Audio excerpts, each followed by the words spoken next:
King Tut's mask is the most famous face on Earth.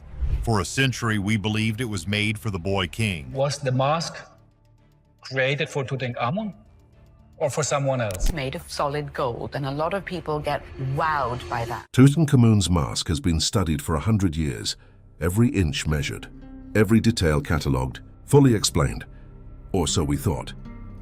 Then scientists aim a scanner at the gold, not archaeologists, physicists.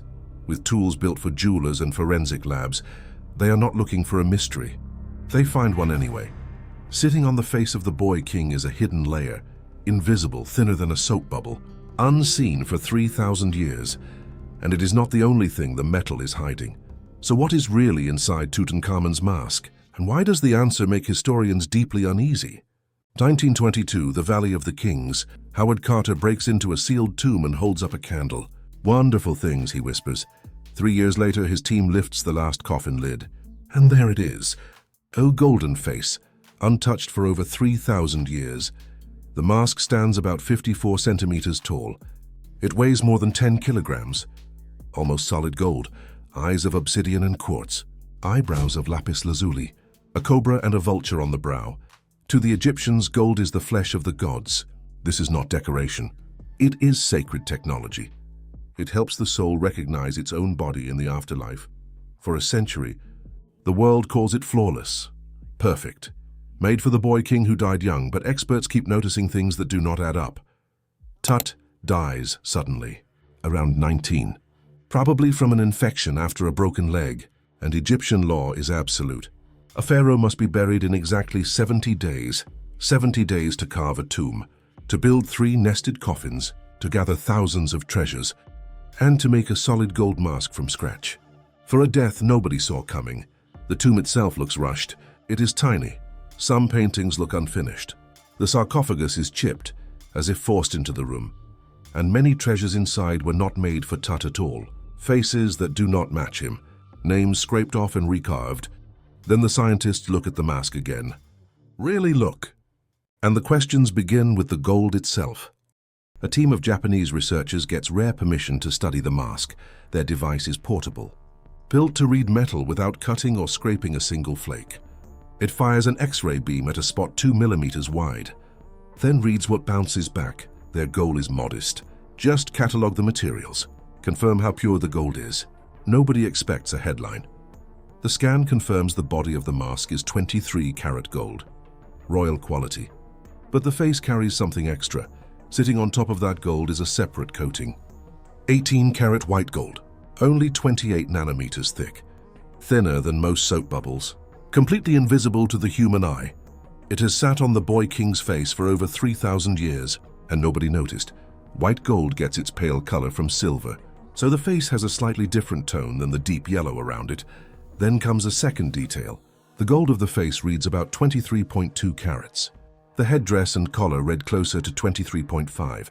Small but consistent, consistent enough to suggest the face was made as its own piece of metal. Added onto an existing mask, not cast with it. So now there are 2 anomalies, a hidden coating and a face made of different gold, both on the same spot. The face. Why would the face alone be treated differently from the rest of the mask? One researcher already had an answer, and it was explosive. British Egyptologist Nicholas Reeves has been asking that exact question for years. He starts with the ears. The mask has pierced ears, holes made to hold earrings. In Royal Egyptian art of this era, pierced ears appear on children and on women, almost never on a grown king in his official image. Then Reeves studies the cartouche, the oval frame that holds a royal name. Around Tutankhamun's name, the gold looks worn, reworked, different from the crisp engraving everywhere else. Look closer, he says, and faint scratches appear beneath the surface, the outline of a different name. Ankhkheperure Neferneferuaten, the throne name of a female pharaoh, a ruler many believe was Nefertiti herself. Nefertiti, the most powerful woman in Egypt, Tut's stepmother. After her husband dies, she may seize the throne under a new name. Then she vanishes. No tomb, no mummy. Gone from the record as if erased. Reeves lays out a theory. When Tut dies suddenly, nothing is ready. So his officials grab a mask built years earlier for someone else. They change the name. They swap the face. And they bury the boy king wearing it. Then in 2014, an accident cracks the case open. Museum workers knock the mask's beard loose. In a panic, they glue it back with industrial epoxy. The scandal is global, and it forces the first full three-dimensional scan of the mask ever done. German conservator Christian Eckmann leads the repair. His team searches every millimeter, and here the story splits, because newer claims go further. Whispers of deeper scans that read the metal's atomic memory, that map the ghost of a hammered-out inscription, and rebuild an erased name on a screen. The name they claim appears is not Tutankhamun. It is Neferneferuaten. If that is true, the most famous face on Earth belongs to someone else. So what is really inside the mask? Three explanations fight for the truth. The first, it is a reused mask. The pierced ears. The reworked cartouche. The face of different gold. The hidden coating. Reeves argues they all point one way. The headdress was built for a queen. The face was swapped in for a king. The second explanation says not so fast. Egypt's own experts push back hard. Zahi Hawass notes that young royalty of this dynasty often wore earrings, whatever their gender. A former museum director points to the spell on the mask's back. Its words tie to Tutankhamun's own names and titles. And during the 2015 restoration, the team looked for Nefertiti's name. They found none. Under this view, the different gold and the thin coating are not theft. They are the everyday genius of ancient goldsmiths, and the dramatic atomic scans that rebuild a hidden name. They are not published, not verified. Some are not even real technology. A machine trained to expect a queen may simply find one. The third possibility is the one that lingers, that some of it is true, because we know for a fact that objects in Tut's tomb were reused from earlier owners. That part is not disputed.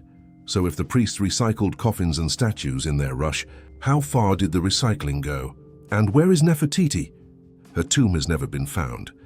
Radar scans of Tut's own walls once hinted at hidden chambers. Later surveys found nothing. But the question refuses to die. Strip away every theory and one fact stands untouched. A scanner found a hidden layer of white gold on Tutankhamun's face, 28 nanometers thick, unseen for 3,000 years, hidden in metal that millions had already stared at.